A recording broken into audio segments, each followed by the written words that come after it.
Shalom, shalom, chers frères et sœurs. Bienvenue sur NDV TV, la chaîne qui booste votre quotidien spirituel. Aujourd'hui, nous abordons la question de la confiance en Dieu, outil de protection. Nous allons démontrer ce thème en 3 points. 1. Le contenu de la confiance en Dieu. 2. La sécurité spirituelle, œuvre de la confiance en Dieu. 3. La Vierge Marie, modèle de confiance en Dieu. Abordons le premier point, c'est-à-dire le contenu de la confiance en Dieu. Qu'est-ce que la confiance? La confiance est une espérance ferme, une assurance d'une personne qui se fie à quelqu'un ou à quelque chose. C'est aussi un sentiment de sécurité d'une personne qui se fie à elle-même.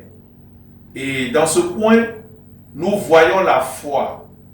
Selon Hébreux chapitre 11, verset 1, la foi est une manière de posséder déjà ce qu'on espère et de connaître les choses à venir. Et des noms bibliques tels que Abraham, Enoch, Élie sautent aux yeux de ceux qui veulent réellement se consacrer à Dieu par son Fils Jésus-Christ.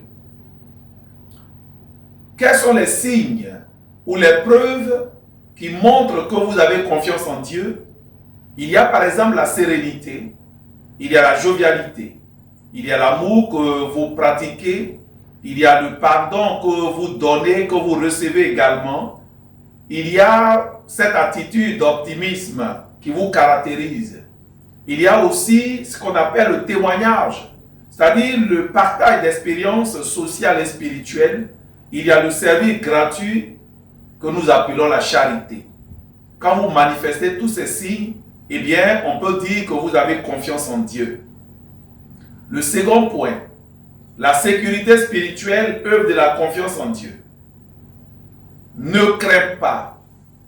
Isaïe 41, verset 10. Ne crains pas, je suis avec toi. Ne sois pas troublé. Je suis ton Dieu. Je t'affermis, oui, je t'aide. Je te soutiens de ma main victorieuse. Matthieu chapitre 14, versets 26 à 27. En le voyant marcher sur la mer, les disciples furent bouleversés. Ils dirent, c'est un fantôme. Pris de panique, il se mit à crier. Mais aussitôt, Jésus leur parla, confiance, c'est moi, n'ayez pas peur.